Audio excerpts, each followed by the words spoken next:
And Akhilesh ji, thank you so much. आपका दिल्ली में बहुत स्वागत है। And as you can see इतना हॉल भर गया। मैं तो आपको कहने वाली हूँ कि आप दिल्ली से ही चुनाव लड़ लीजिए। नहीं, बहुत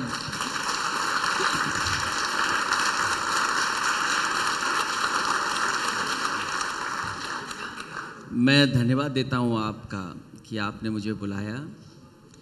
और जहाँ तक चुनाव का सवाल है, चुनाव यूपी से ही लड़ेंगे लेकिन दिल्ली पहुँचेंगे। और आपका टॉपिक भी बड़ा अच्छा है और यूपी से ही रास्ता दिल्ली का है। यूपी नहीं तो फिर दिल्ली भी नहीं। लेकिन ये यूपी के रास्ते में जो आपने एक क्या कहें कैरावैन बनाया है जिसमें बहुत सारे लोग हैं, तो ये कांग्रेस भी साथ चलेगी आपके साथ दिल्ली तक? क्योंकि जो परिस्थितियां बनती हैं और परिस्थितियों के हिसाब से राजनीति में फैसले बदले जाते हैं। मुझे याद है जिस समय मैं उत्तर प्रदेश में पिछला चुनाव लड़ रहा था, दूसरे दल मैंने साथ लिए थे और एक समय ऐसा भी आया था यूपी में जो दो दल कभी एक नहीं हो सकते थे, क्योंकि राजनीतिक परिस्थितियां ऐसी थी। उन परिस्थितियों को समझते हुए कि बीजेपी से और बीजेपी का कैसे मुकाबला किया है, तो समाजवादी पार्टी और बहुजन समाज पार्टी साथ आए और आरएलडी को भी साथ लिया। तो परिस्थितियां बदली हैं, इसलिए जो इंडिया एक गठबंधन बना है, इंडिया तो है ही है, लेकिन इंडिया को जो जिताएगा और भारत में जो जिताएगा वो उसके साथ साथ पीडीए है। तो इंडिया हमारा अलायंस है, लेकिन पीडीए एक पार्ट ऑफ स्ट्रेटेजी है कि हम उनके साथ आकर के और चुनाव जीतेंगे। इसीलिए कांग्रेस के साथ या और जो दल अब साथ आ रहे हैं उनको साथ लेकर के चल रहे हैं। अखिलेश जी, मैंने आपसे पहले भी बात करी थी, आई थिंक जब आपका पिछले यूपी चुनाव में कांग्रेस के साथ गठबंधन हुआ था और आपने बहुत ही बड़े दिल की दोस्ती करी थी, ये आपका फ्रेज था। You gave a lot of seats to Congress और कांग्रेस उसको डिलीवर कर नहीं पाई। तो कांग्रेस आपको लगता है आपके लिए डिसएडवांटेज नहीं होगा कांग्रेस के साथ अलायंस करना? उनके लिए तो एडवांटेज हो सकता है।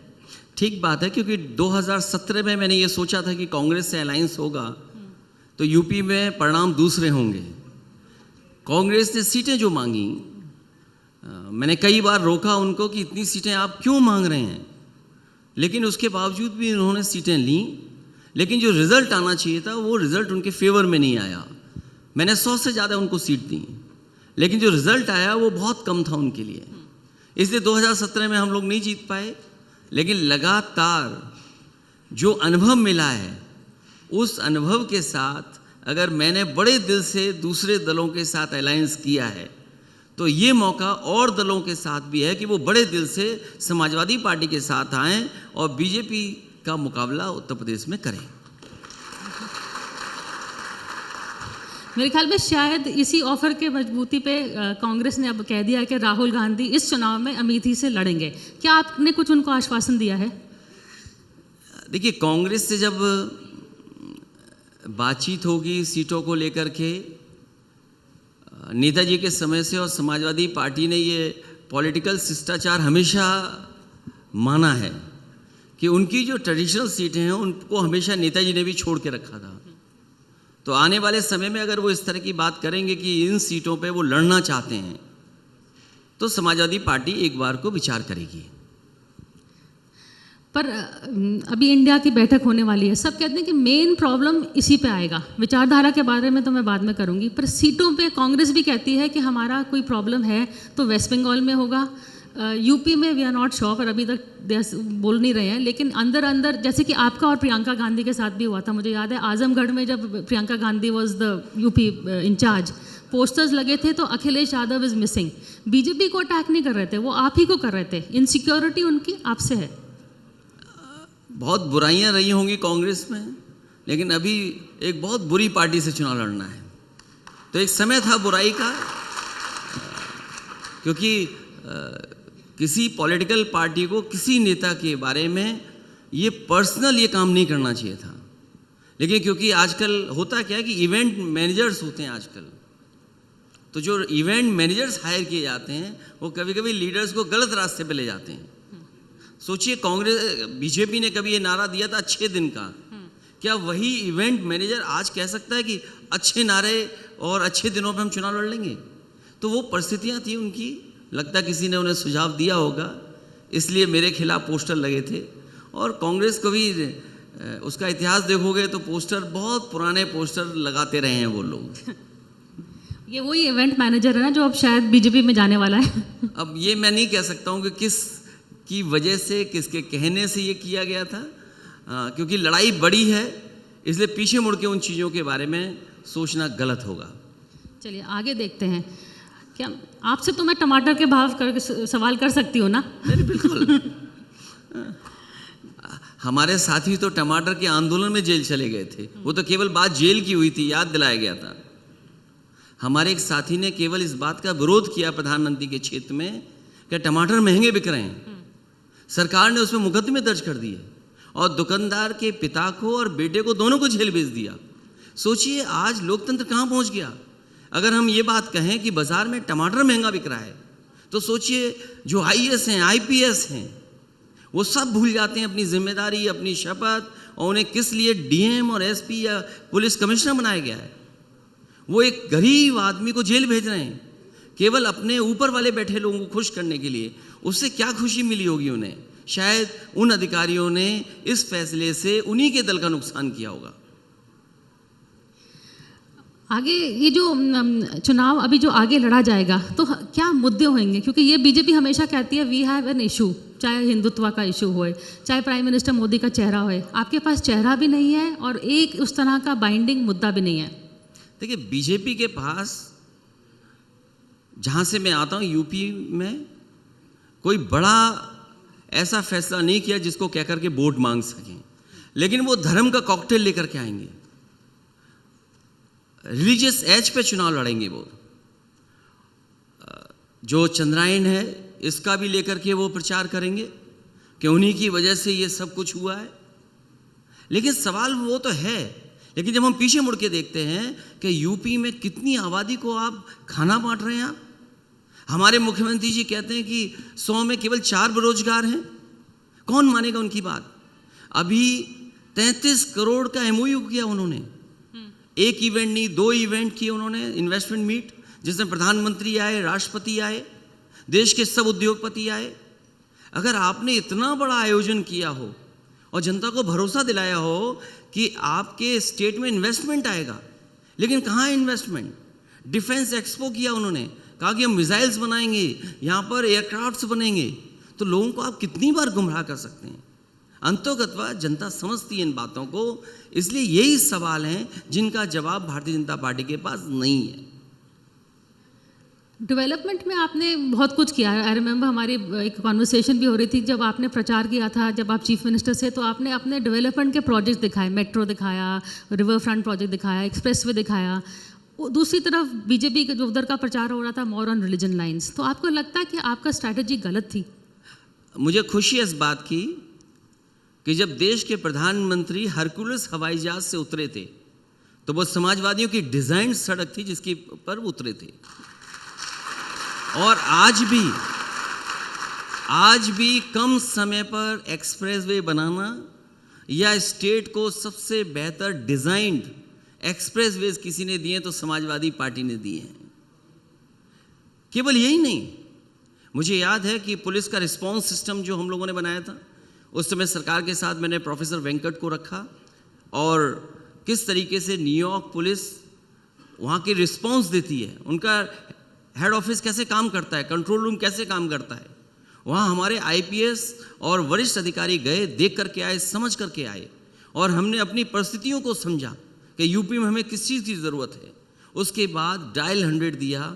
मैं कह सकता हूँ कि देश का सबसे बेहतरीन पुलिस को रिस्पांस सिस्टम किसी ने दिया था तो समाजवादी पार्टी ने दिया। बहुत से ऐसे मैं प्रोजेक्ट बता सकता हूँ जो समाजवादियों ने दिए।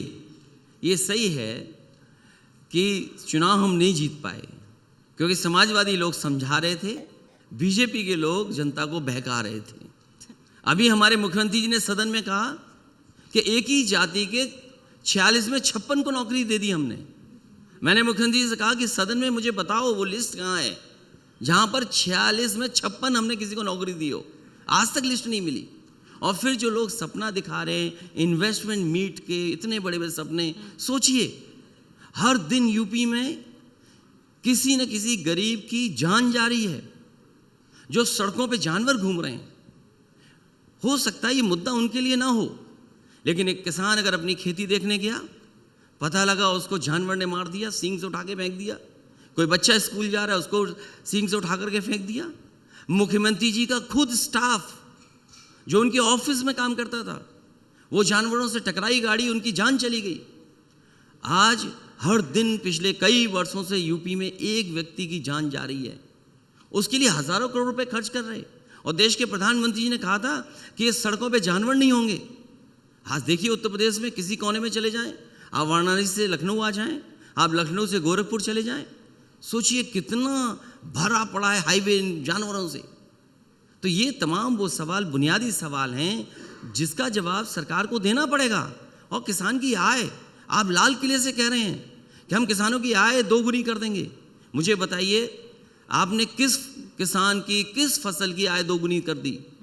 जिस एमएसपी के लिए, जिन काले कानून के लिए हजारों किसान यहां बैठे रहे, लाखों लोग शामिल हुए आंदोलन में, लगभग 1000 किसानों की जान चली गई, उसके बाद भी सरकार कुछ नहीं कर रही, ना एमएसपी दे रही, ना आय दोगुनी। अगर मुझे बीजेपी बताए यूपी जैसे बड़े स्टेट में अगर किसानों के लिए एक मंडी बनाई हो तो बता दें, एक जिला अस्पताल बनाया हो जहां गरीबों का इलाज हो सके तो हमें बताए वो। पर फिर भी लखीमपुर खेरी से बीजेपी जीती है। देखिए, चुनाव लड़ने का तरीका भारतीय जनता पार्टी का अलग है, उसी के लिए समाजवादी पार्टी लगातार अपने कैंप कर रही है। मुझे खुशी है इस बात की कि लखीमपुर का कैंप हो चुका है समाजवादियों का, सीतापुर में हो चुका है और कई जिलों में किया, हम लोगों ने फतेहपुर में किया है, बांदा में हुआ है। लगातार हम लोग अपने संगठन को ठीक कर रहे हैं, वर्कर्स को समझा रहे हैं कि आने वाले समय में चुनौती क्या है। ये सच है कि किसानों की थार से जान ली गई, उसमें समाजवादी नेता सबसे आगे चल रहा था, लेकिन बीजेपी जीत गई। जीत का मतलब ये नहीं है कि किसानों की हत्या नहीं हुई है, थार ने किसानों को नहीं रौंदा है। आज नहीं कल, कभी तो कभी न्याय मिलेगा और वो समय आएगा जब बीजेपी को किसानों के सामने झुकना पड़ेगा। अच्छा, अभी मैंने देखा था रजनीकांत आए थे यूपी, तो मैं ये पूछना चाहती हूँ कि यूपी का रजनीकांत कौन है, अखिलेश यादव या योगी आदित्यनाथ? कोई अगर सम्मान दे तो उसका सम्मान उसी तरीके से करना चाहिए, किसी के सम्मान का लाभ नहीं उठाना चाहिए। रजनीकांत कोई नहीं हो सकता, रजनीकांत रजनीकांत है। और हमारे तो योगी जी हैं, सुबह 4 बजे जगने का दावा करते थे। अभी योग दिवस पे हम लोगों ने योगा देखा, उन्होंने एक टांग पे खड़ा होकर के। तो सोचो, जो योग करते हो और डगमगाते हो तो किसने कहा था एक टांग पे खड़े हो आप? अरे अलोम विलोम कर लेते, नहीं पकड़े जाते आप। अच्छा, हमारा जो मंच है, हम इसको फेस्टिवल ऑफ आइडियाज़ है और ये हमारा पहला सेशन है जो आपके साथ हम ये उद्घाटन कर रहे हैं। तो इसमें हम सिर्फ पॉलिटिकल बातें भी नहीं करते हैं, वी आर ऑल्सो कॉलिंग थोड़े जो विजनरी हैं, थॉट लीडर्स हैं, आप जैसे जो पॉलिटिक्स के ऊपर सोच सकते हैं। तो थोड़ा सा मुझे आपसे समझना है 1-2 चीज़ें। आजकल बहुत चर्चा हो रही है, 1-2 किताबें भी आई हैं on prime ministers of India. आप as a political analyst, not as a Samajwadi Party leader, who do you think is the best prime minister India has had, including the present one? मुश्किल है एक बताना, लेकिन जितने भी प्राइम मिनिस्टर रहे कुछ ना कुछ अच्छा काम किया उन्होंने। पहले प्रधानमंत्री से लेकर के और आज जो प्रधानमंत्री हैं, मैं फ़र्क तो बता सकता हूँ। पहले लाल किले से जो बात कही जाती थी उसको अपना सिद्धांत मानते थे और वो ऐसा फैसला होता था कि जनता को भरोसा होता था। लेकिन आज की सरकार के और आज के प्रधानमंत्री जी जो बोले हैं वो शायद ज़मीन पर नहीं दिख रहा है, ये फ़र्क नज़र आता है। और इस बार तो सुना है, वो तो मैंने बाद में देखा कि इस बार झंडा नहीं लहर पाया, इसीलिए उन्होंने कहा कि अगली बार मैं झंडा लहराऊंगा। तो जब बीजेपी का इसी बार झंडा नहीं लहराया गया किले पे, तो अगली बार झंडा नहीं लहरने वाला इनका। अब तो कोई दूसरा ही आएगा। ये कौन आएगा ये दूसरा? Next question. इतनी चॉइस है इंडिया गठबंधन के पास, और अखिलेश जी, सब एक आप पॉलिटिशियन या डिप्लोमैट बन रहे हो? नहीं, डिप्लोमेट नहीं है, क्योंकि कल कौन प्रधानमंत्री होगा ये कोई नहीं जानता।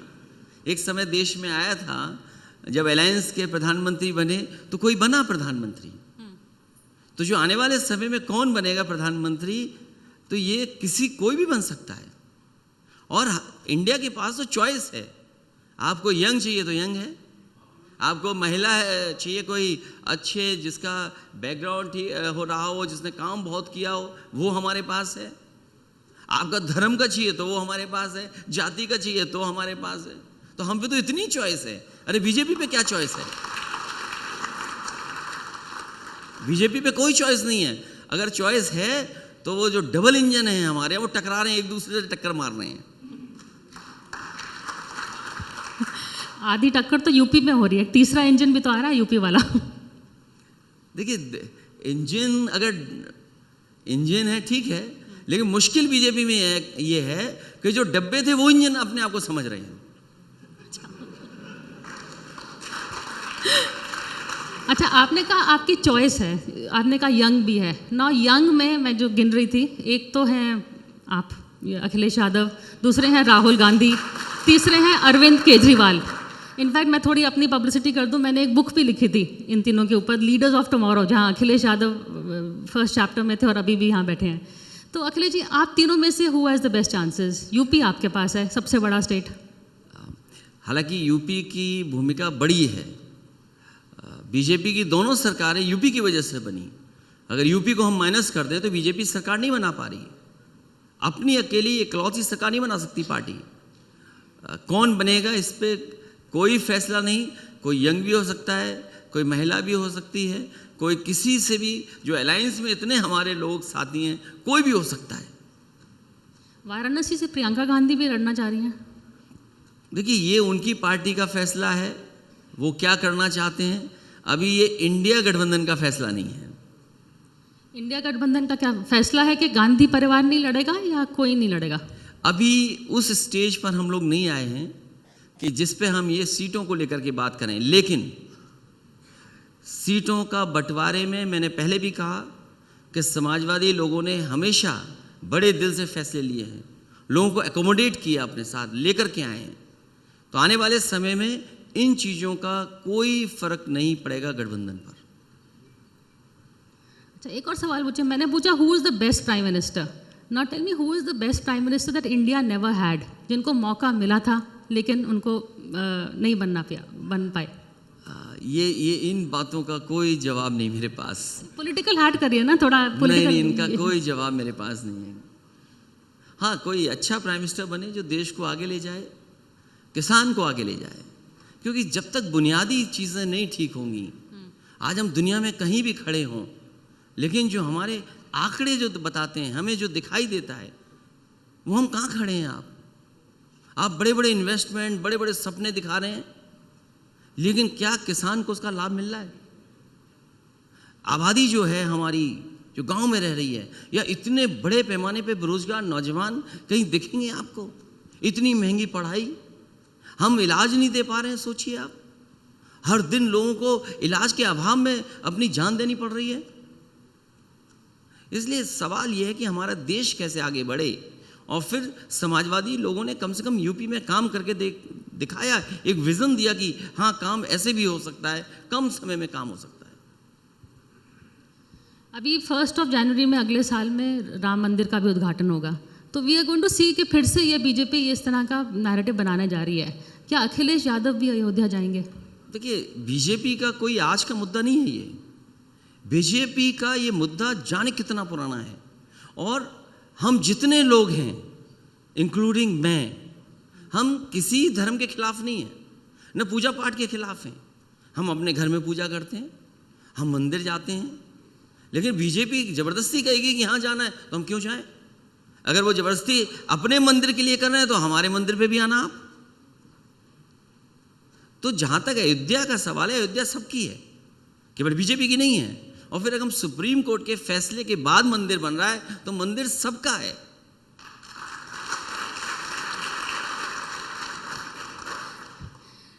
तो फिर क्या, जैसे कि राहुल गांधी भी कभी जनेऊ पहनते हैं, नहीं पहनते हैं, कभी मंदिर जाते हैं, कभी मस्जिद जाते हैं, तो वो कन्फ्यूजन में थोड़े आपके हैं, पर उनकी छोड़िए, आप बताइए कि आपका क्या रहेगा नैरेटिव जब चुनाव के टाइम? देखिए, धर्म या जो बीजेपी का रास्ता है उस रास्ते पे हम लोग नहीं उलझ सकते उनसे। हमारा वही बुनियादी सवाल है जो समाजवादी सिद्धांत हैं, बाबा साहब भीमराव अम्बेडकर जी का जो संविधान है, या जो डॉक्टर राम मनोहर लोहिया ने जो सपना देखा, नेताजी ने जो संघर्ष किया, उस रास्ते पे हमें चलना है। बीजेपी क्या करेगी इसके लिए समाजवादी पार्टी नहीं सोच रही है। समाजवादी पार्टी का लक्ष्य यह है कि हमारे लोग जागरूक हों कि बीजेपी देश को कहां ले जा रही है, अधिकारों को छीन रहे हैं और कितना झूठ प्रचार करते हैं। जब मैं सरकार में था तो हमारे खिलाफ न जाने कितना झूठा प्रचार किया, और यहां तक प्रचार करते थे कि अगर कहीं कोई घटना हो तो हम जाति और धर्म को देख करके मदद करते हैं। अभी मैंने सदन में सवाल को खड़ा किया, मैंने कहा कांवड़ियों की जान गई है, आपके अधिकारी, आपके पुलिस के लोग फूल बरसा रहे थे, आप खुद फूल बरसाने गए, आप सरकारी हेलीकॉप्टर, प्राइवेट हेलीकॉप्टर हायर कर करके आप कांवड़ियों पे फूल बरसाते हैं, लेकिन जिन गरीब कांवड़ियों की जान गई उनकी आप मदद क्यों नहीं कर रहे हैं? आप मदद करिए, एक सरकारी नौकरी दीजिए, 1 करोड़ रुपए दीजिए। नहीं दिया सरकार ने, नहीं मदद की। तो ये इनका जो धर्म है वो केवल लोगों को गुमराह करने के लिए है। ये धर्म के कॉकटेल को लेकर के चुनाव लड़ना चाहते हैं। और समाजवादी पार्टी, हमारे बुनियादी सवाल हैं। मुझे याद है जब मैंने एक्सप्रेस वे डिज़ाइन किया तो एक्सप्रेस डिज़ाइन इस तरह किया कि कम से कम हमारे डिफेंस के काम आए, हमारे किसान के लिए कैसे हम उसको मंडी दें, और अक्रॉस द एक्सप्रेस वे आप देखेंगे मंडियां बनाई, कम से कम आलू के किसान को लाभ हो, हमारा गेहूं पैदा करने वाले किसान को लाभ हो, जो सरसों पैदा कर रहा है उसका लाभ हो, जो सब्जियां पैदा कर रहा है उसका लाभ हो। आज दिल्ली में अगर सामान आना है, मान लीजिए गाजीपुर से सामान आना है, कभी कभी 12 घंटे 24 घंटे लगते थे, आज एक्सप्रेस वे से आइए, आधे दिन में आप यहाँ पे पहुँच जाएंगे। तो जो हम लोगों ने इंफ्रास्ट्रक्चर क्रिएट किया वो हमारी इकोनॉमी, हमारे किसान को लाभ पहुंचाने जाना है। इसीलिए मैं जब सरकार में था तो मैं कहता था कि double the speed triple the economy, कि अगर आप रफ्तार बढ़ा सकते हो किसी चीज़ की तो इकोनॉमी अपने आप ग्रो करेगी। इसीलिए एक्सप्रेस वे बनाए, और ये सरकार तो ऐसी है जहां तक बनाए उससे आगे नहीं ले जा पाए, आगे नहीं ले जा पाए, सोचिए आप। और मैंने तो कई बार पूछा कि अगर आप ग्रोथ चाहते हैं, इंडस्ट्रियलाइजेशन चाहते हैं, आप लोगों का जीवन बदलना चाहते हैं, तो आपने बिजली कितनी बनाई? आपकी दिल्ली की सरकार थी, डबल इंजन की सरकार, आपने बिजली का कारखाना कौन सा यूपी में लगाया?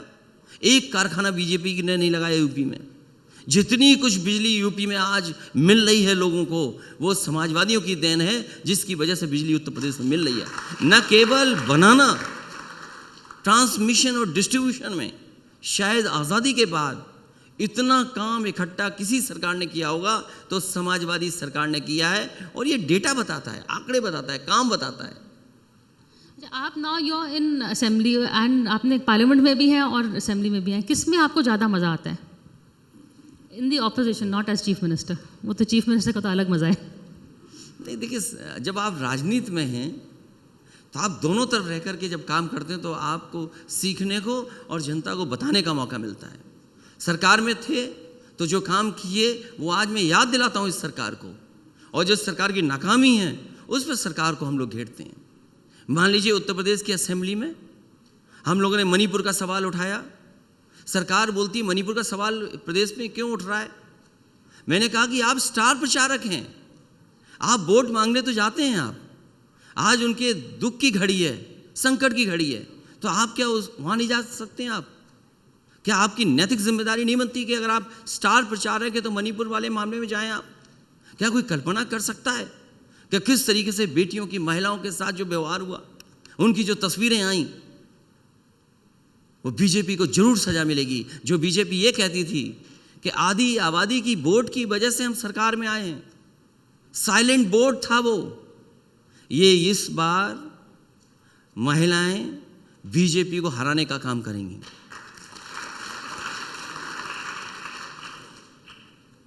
आखिरी सवाल, आपकी जो बुआ जी हैं क्या उनकी भी घर वापसी होगी? उनके साथ जो अनुभव था वो जैसा रहा वो सामने है। मैं अपनी सीटें हार गया, वो 0 से 10 पहुंच गई और उन्होंने हमारे साथ गठबंधन तोड़ दिया। गठबंधन जरूर तोड़ा उन्होंने, लेकिन बाबा साहब के रास्ते पे चलने वालों से समाजवादियों ने रिश्ता नहीं तोड़ा और रिश्ता मजबूत करेंगे। और मैंने हर भाषण में ये कहा था, एक समय था जब डॉक्टर भीमराव अम्बेडकर जी और डॉक्टर राम मनोहर लोहिया जी दोनों मिलकर के काम करना चाहते थे। वो परिस्थितियां नहीं बनी, दोनों ने काम नहीं साथ किया, लेकिन हम समाजवादी लोग लगातार उनके बीच में हैं, उन्हें जोड़ रहे हैं।